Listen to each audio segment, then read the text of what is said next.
Hello everyone, welcome back to anchor J. कैसे हैं सभी लोग। जेई 2024 का सेकंड अटेम्प्ट भी बहुत करीब आ चुका है।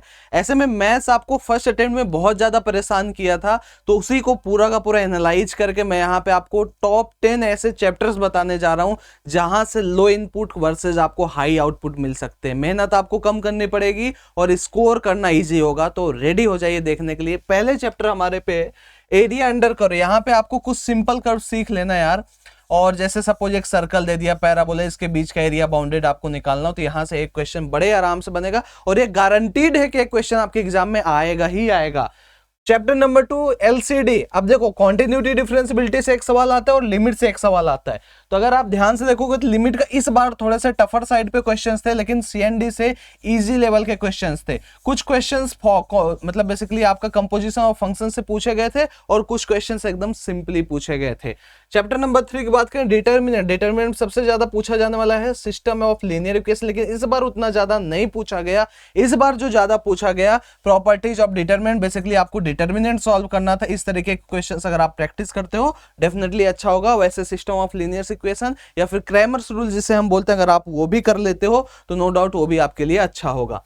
चैप्टर नंबर 4 की बात करते हैं, सेट रिलेशन फंक्शन से काफी इजी क्वेश्चंस आए। फंक्शन से मैक्सिमम डोमेन के क्वेश्चंस पूछे गए हैं, तो आप डोमेन एंड रेंज वाले क्वेश्चन ज्यादा प्रैक्टिस कर लेना। और सेट रिलेशन से अगेन वही इक्विवेलेंस रिलेशन वाले सवाल पूछे गए थे, ये भी अगर आप कर लेते हो, सिमेट्रिक, रिफ्लेक्सिव, ट्रांजिटिव, तो नो डाउट आप अच्छा कर जाओगे और इजी क्वेश्चन आएंगे। चैप्टर नंबर 5 की बात करते हैं, क्वाड्रेटिक इक्वेशंस। इस बार काफी इजियर लेवल के क्वेश्चंस पूछे गए हैं। सिंपल या तो न्यूटन थ्योरम पे क्वेश्चन था, या तो सिंपल रूट पे क्वेश्चन था, या फिर सिंपल आपसे ये पूछा गया था कि भाई नंबर ऑफ रियल सॉल्यूशंस बताना था। चलिए चैप्टर नंबर 6 की बात करते हैं, sequence and series was again at easier side. कुछ क्वेश्चंस आउट ऑफ सिलेबस पूछे गए थे, जैसे इन्होंने बोला कि सिग्मा के क्वेश्चंस हम नहीं पूछेंगे, स्पेशल सीरीज हम नहीं पूछेंगे, बट वो भी पूछा गया था, आप उसे स्किप मत करना, उसे भी करके जाना। अदरवाइज क्वेश्चंस नॉर्मल एपी और नॉर्मल जीपी पे पूछे जाएंगे। चैप्टर नंबर 7 की बात करते हैं, stats, variance and standard deviation से डायरेक्ट सवाल पूछे गए हैं। ये चैप्टर बिल्कुल भी आपको स्किप नहीं करना है। चैप्टर नंबर 8 की बात करते हैं, वेक्टर।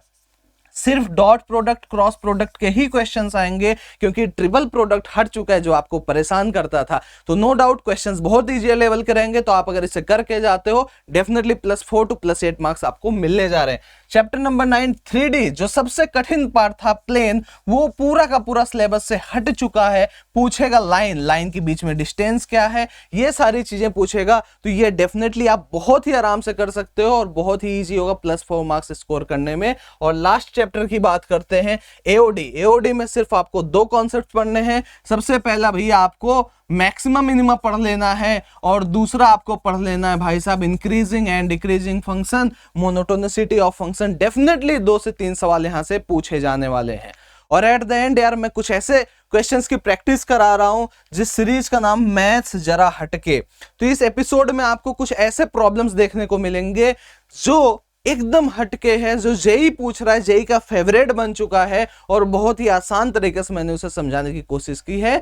तो इसे फॉरगेट मत करना, इसे एक बार चैनल पर जरूर विजिट करो, ये सारे वीडियोस देख लो, डेफिनेटली आपका कॉन्फिडेंस बूस्ट होगा। Thank you very much, take care, bye bye.